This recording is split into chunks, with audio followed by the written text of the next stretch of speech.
Si tous les Israélites ont été sauvés, parce qu'Israël a été élu, alors il y a maintenant de nombreux adorateurs de Baal dans le ciel.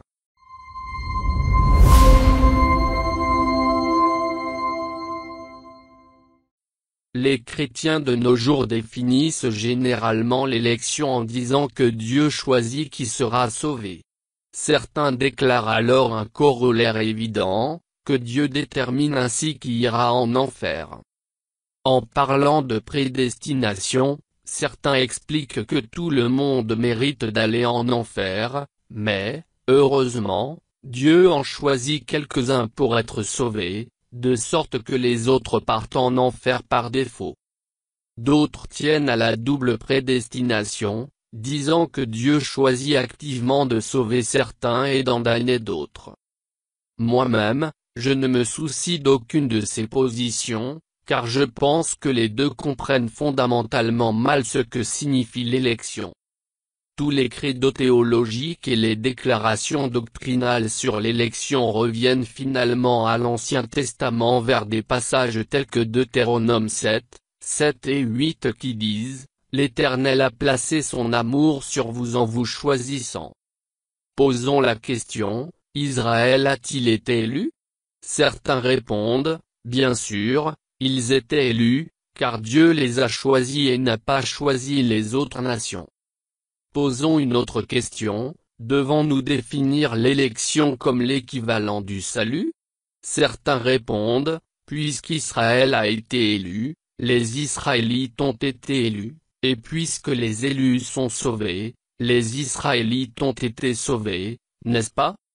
À ce stade, vous soupçonnez probablement qu'il peut y avoir un problème avec ce type de logique. En effet, il y a un gros problème. Dans l'histoire d'Israël, il y avait un événement appelé l'exil, qui domine une grande partie de l'Ancien Testament d'avant les prophètes et au-delà.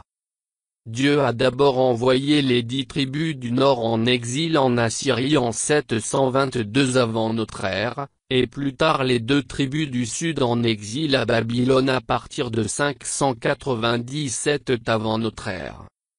Ainsi, Dieu a expulsé les 12 tribus du pays, que Dieu leur avait donné en accord avec son alliance. Pourquoi? Parce qu'elles avaient commis l'idolâtrie. Les Israélites adoraient et servaient d'autres dieux. Ils ont également commis d'autres actions pécheresses qui, selon la Torah, venaient de Cananéens qui adoraient d'autres dieux.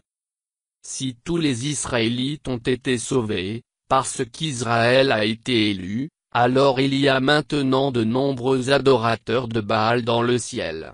Cette idée pose un sérieux problème théologique.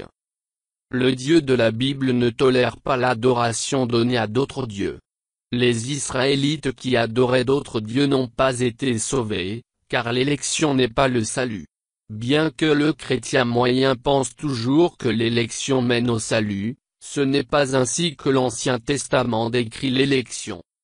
Nous savons, à cause de l'exil, qu'ils n'ont pas été sauvés. Il y a d'autres raisons, mais l'exil est la plus grande, l'éléphant dans le salon. Il n'y a pas d'adorateur de Baal au ciel. Dieu ne dit pas, tout va bien. Depuis que je vous ai élu, vous pouvez vous comporter comme vous le souhaitez. Même si vous adorez d'autres dieux, je dois vous sauver parce que je vous ai élu. Non. C'est le contraire de la leçon que nous apprenons de l'exil. Élection signifie avoir accès à la vérité. Israël a été élu, choisi pour avoir accès à la vérité sur le vrai Dieu. Le vrai Dieu était entré en relation avec Israël, leur dispensant des choses comme la Torah, leur donnant des dirigeants et des prophètes comme Moïse.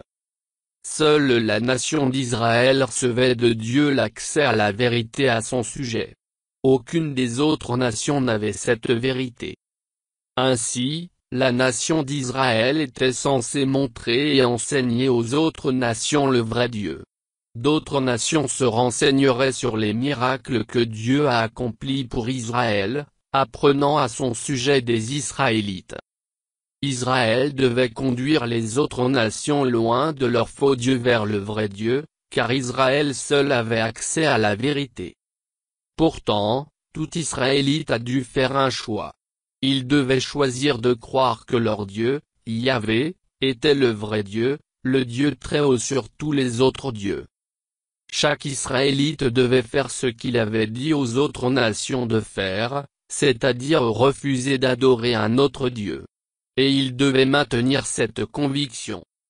Les Israélites n'étaient pas autorisés à adorer Yahvé à certains moments à certains endroits, et à adorer Baal à d'autres moments et en d'autres lieux. Vous avez dû affirmer que Yahvé est le Dieu au-dessus de tous les dieux, que Yahvé est celui qu'il dit être. Les Israélites devaient expliquer ceci. Pour ses propres raisons, Yahvé nous a créés et il veut être en relation avec nous. Yahvé a fait une alliance avec nos ancêtres. Nous ne comprenons pas pourquoi il a agi ainsi, mais nous savons qu'il l'a fait. Nous croyons cela et nous n'adorerons donc jamais un autre Dieu. C'est ce qu'on appelle la foi loyale. Bien qu'Israël fût élu et possédait cette connaissance du vrai Dieu, chaque Israélite devait encore choisir de lui rester fidèle. Élection et salut ne sont pas synonymes. De nombreux chrétiens ont fondamentalement mal compris cette distinction.